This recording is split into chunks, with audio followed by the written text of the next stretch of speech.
I never thought my first apartment would be the setting for the worst nightmare of my life. I was 23, fresh out of college, and eager to finally live on my own. My apartment wasn't anything fancy, just a small one-bedroom unit in an old complex downtown.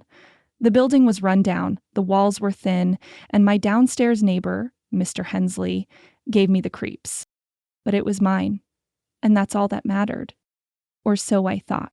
It started on my third night there. I woke up around 2 a.m. feeling off. At first, I wasn't sure why. The room was silent. No sirens, no voices from the neighboring apartments, just my own shallow breathing and the faint hum of the fridge in the kitchen. Then I heard it, a soft scraping noise.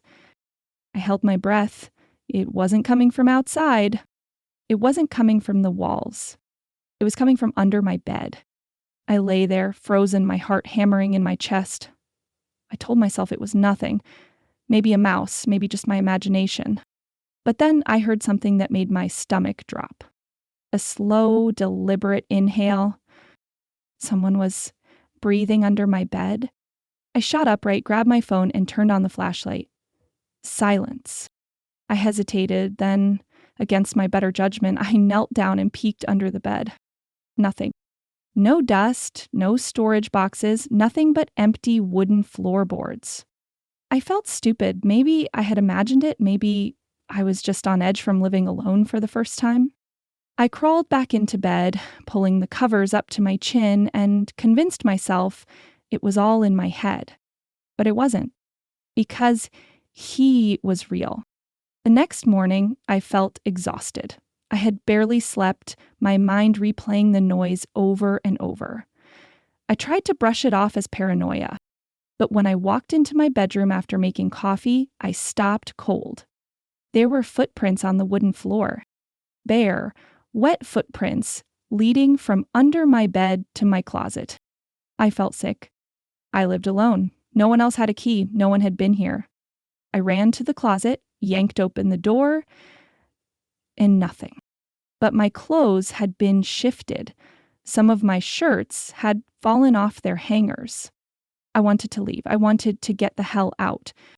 But I told myself I was overreacting, that I had stepped in the shower and tracked water in, that I had just been careless with my closet. I tried to forget about it. That night, I locked my bedroom door. It didn't help. At 3 a.m., I woke up again. At first, everything was silent. But then, I heard whispering low and close. It was right next to my ear. I bolted upright, my breath caught in my throat. My room was pitch black. The only light coming in was from the street lamp outside. Then I heard it again. But this time, I realized, it wasn't beside me. It was coming from underneath me, under the bed. I grabbed my phone with shaking hands and turned on the flashlight, pointing it at the floor. The whispering stopped. But there, on the wooden planks beneath my bed, were fresh scratches. Deep, jagged lines. And something else. Something that made my blood run cold.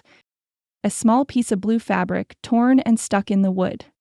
The same blue fabric as Mr. Hensley's bathrobe. I felt dizzy. I didn't sleep that night. The next day, I couldn't stop thinking about it. I told myself I was being irrational. Maybe I was imagining things. Maybe I was just on edge from lack of sleep. But then I ran into Mr. Hensley on my way out. He was standing in the hallway, still wearing his blue bathrobe, his eyes locked onto me. "You look tired," he said. I forced a smile. "Yeah. I haven't been sleeping well." His smile widened with this gross, knowing grin. "Bad dreams?" he asked. I didn't answer. I pushed past him and hurried to my car.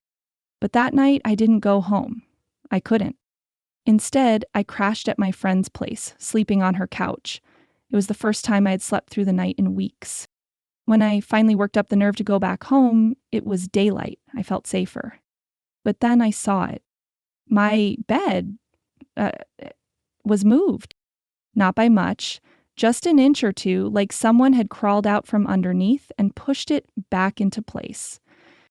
And on the floor, in the exact spot where my head would have been while I slept, there was a small, rusty knife. I called my landlord that afternoon.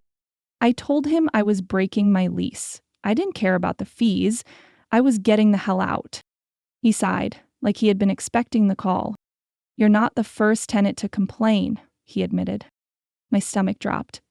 He went quiet for a long time, then finally said, "We found someone living in the crawl space under your apartment a few years ago." I felt sick. He continued. "It was Mr. Hensley's brother. He used to live in the vents, the walls, under the beds. They had found him hiding there, sneaking out at night to watch tenants sleep. Sometimes he'd even brush their hair or whisper in their ears just to see if they'd wake up. The police took him away. But a few months ago, he escaped, and no one ever found him. I packed my things immediately. I never set foot in that apartment again. I don't know if they ever caught him. But sometimes, even now, in my new apartment miles away, I wake up to the sound of scraping, and once in a while, I still hear whispering coming from under my bed."